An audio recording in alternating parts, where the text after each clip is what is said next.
Sakderenge nglajengaken mirsani video sakjangkepipun, kula aturi kapurih nutul tombol subscribe supados boten ketinggalan video salajengipun. Kagem kemanfaatan video menika, monggo dipun like, komen, lan ugi share. Mugi panjenengan sedaya pinaringan seger waras, bejo donya bejo akhirat, rahayu rahayu rahayu sagung dumadi. Nuwun buat teman-teman semuanya yang selama ini selalu support dan dukung channel-channel saya ataupun video-video saya. Dan apabila video-video di channel ini bermanfaat buat teman-teman semuanya, silahkan dibantu like, subscribe, dan share ke teman-teman yang lainnya agar kita bisa selalu berbagi setiap harinya tentang pengalaman atau perjalanan hidup dan juga spiritual kita, sehingga kita bisa saling memberi pemahaman antara satu dengan yang lainnya. Dan tidak lupa doa saya kepada panjenengan semuanya, semoga panjenengan semuanya selalu diberi kesehatan, diberi keberlimpahan, dibukakan segala pintu rezekinya, diberi kemuliaan dan kemakmuran dari Tuhan dan alam semesta. Pada kesempatan kali ini saya ingin membahas tentang dzikir nafas, yaitu pernafasan di mana bisa sampean lakukan dengan ditambah amalan juga. Kemarin ada yang tanya kepada saya tentang dzikir nafas.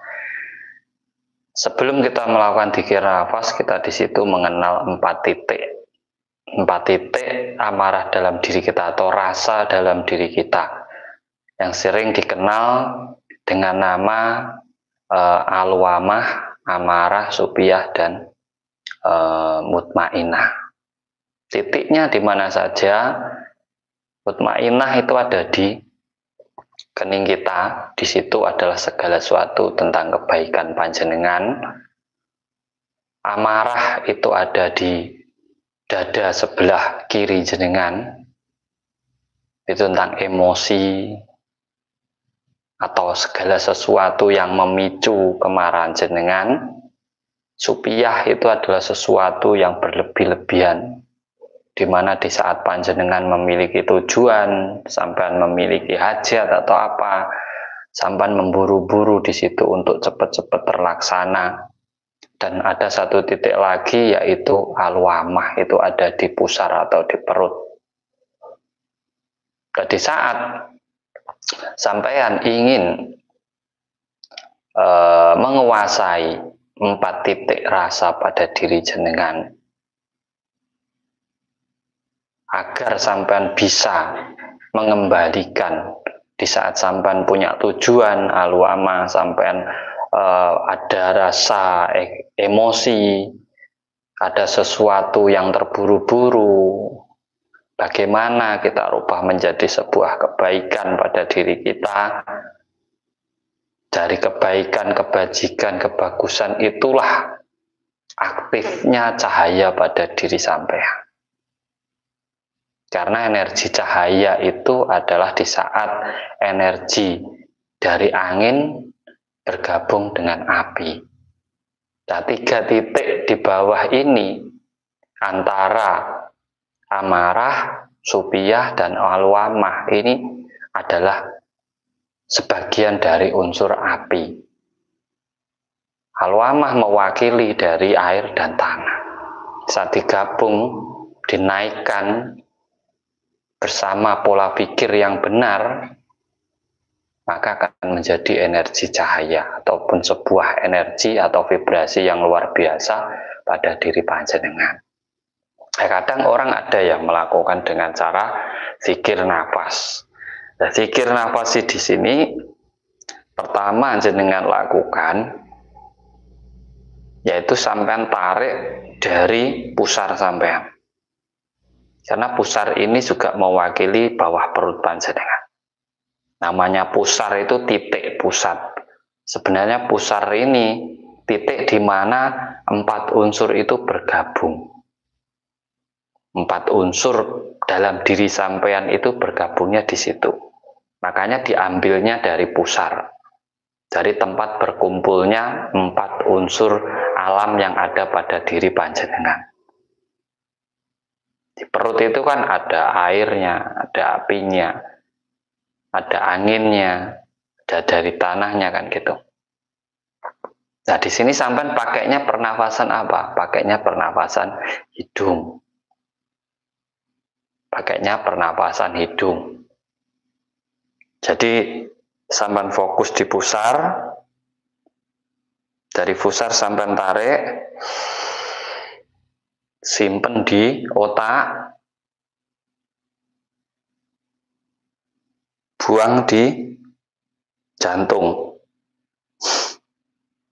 Ini dihembuskan ke jantung. Tarik lagi dari pusar, simpen di kepala, hembuskan ke paru-paru. Nah sebenarnya ini di saat kamu punya tujuan atau dari alwamahmu ini, kamu naikkan ke pola pikirmu. Nah di situ dari pola pikirmu itu menghandle antara amarah dan supiahmu, agar kamu tidak terburu-buru dan terbawa emosi. Jadi di saat sampan punya tujuan di sini, sampan bisa mengendalikan diri panjenengan. Jadi selalu dengan pikiran yang dingin. Nah ini bisa sampean kalau untuk teman-teman muslim atau yang agama Islam, bisa sampean dengan bacaan. Dari sini, dari pusar sampean tarik ke kepala, la ilah, tiupkan, tarik lagi, ha illallah.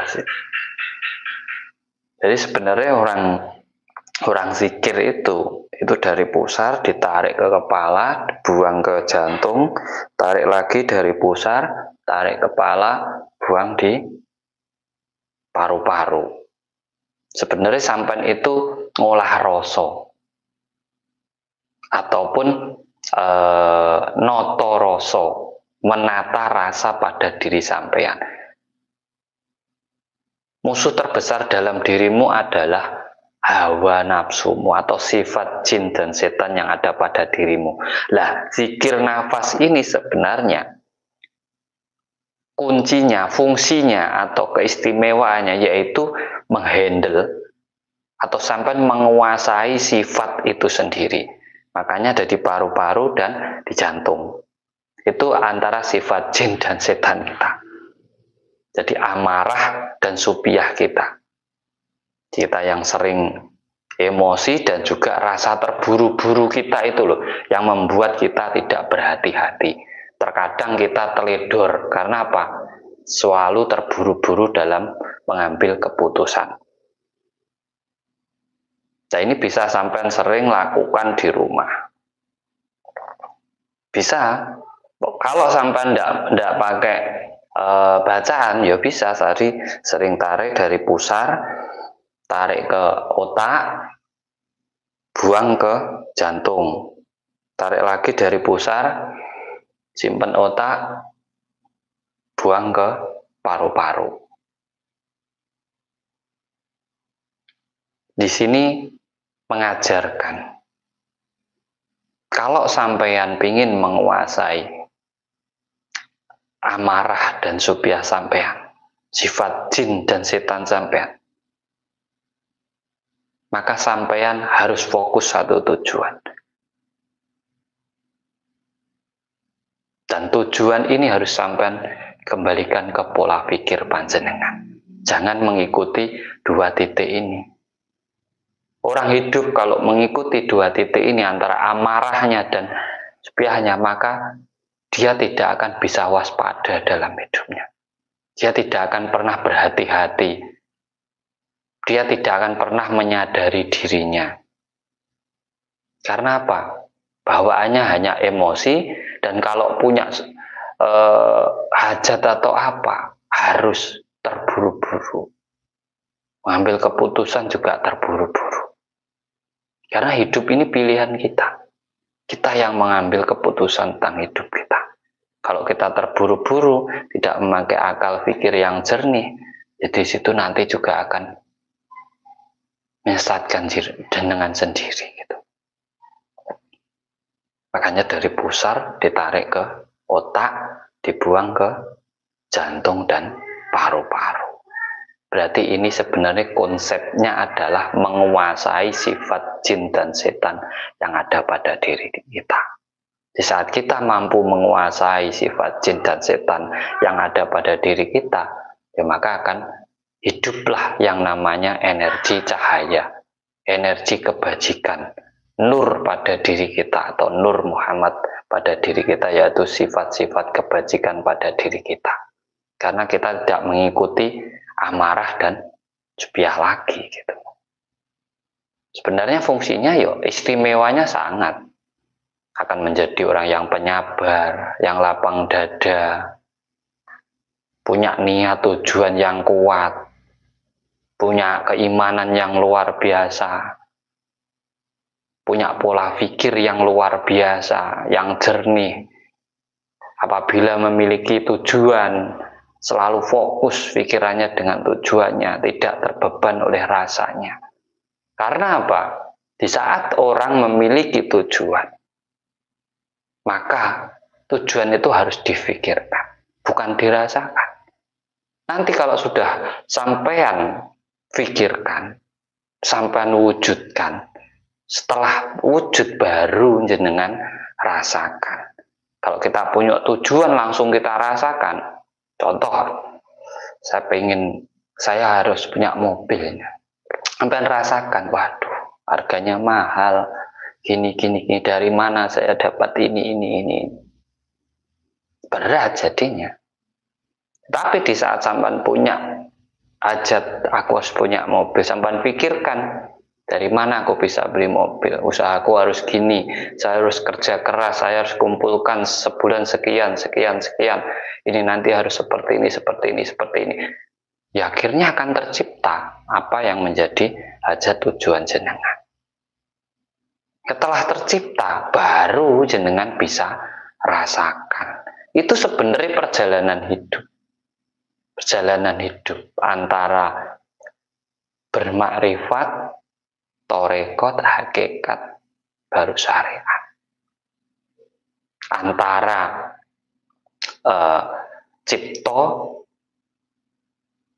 karso, karyo, baru roso. Rosonya belakangan, jangan didulukan.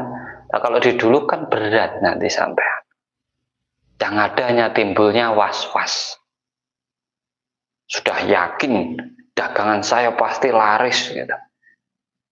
Rosonya didulukan. Duh, laku ndak, laris dari mana? Nah, susah toh. Sudah sampai bikin usaha, sudah matang, sudah siap, modal ada, baru mikir lagi.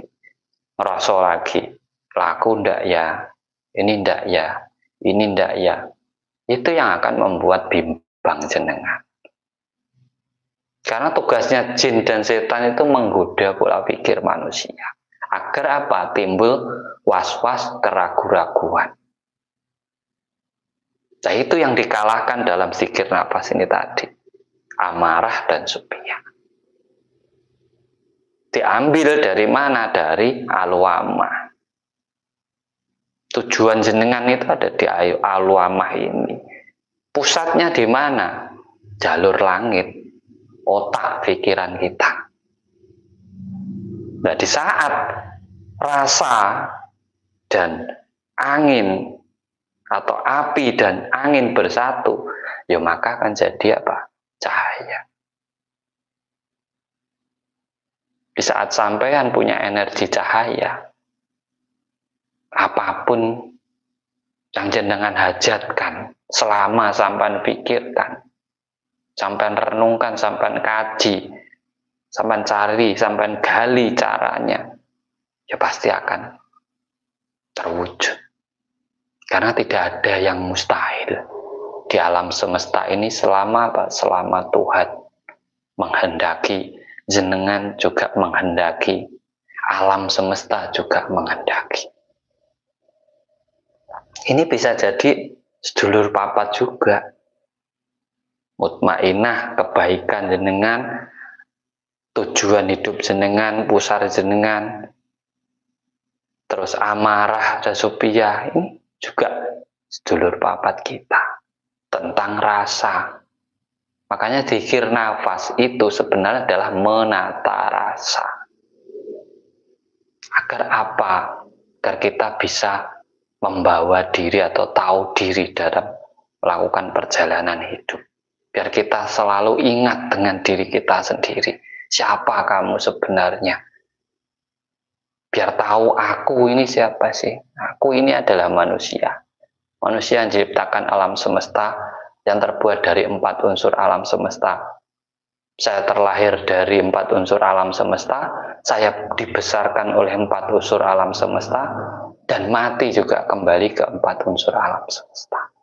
Saat sampean paham itu, kalau aku sihnya adalah kamu tercipta sebagai manusia, dan aku yang lainnya, ada yang jadi pohon, ada yang jadi hewan, maka disitulah yang namanya nyawiji.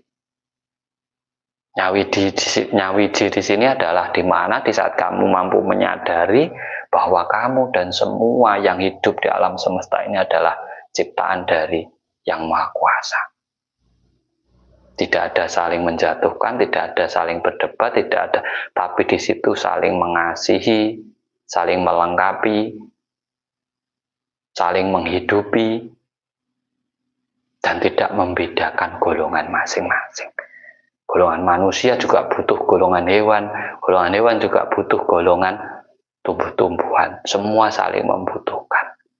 Yaitu sebenarnya keistimewaan dari zikir nafas, di mana namanya zikir itu mengingat akan dirimu, mengingat akan kelahiranmu, mengingat akan kodratmu sebagai apa, dan mengingat akan pencipta. Semoga bermanfaat buat panjenengan semuanya. Ada kurang lebihnya saya mohon maaf yang sebesar-besarnya. Salam cerdas.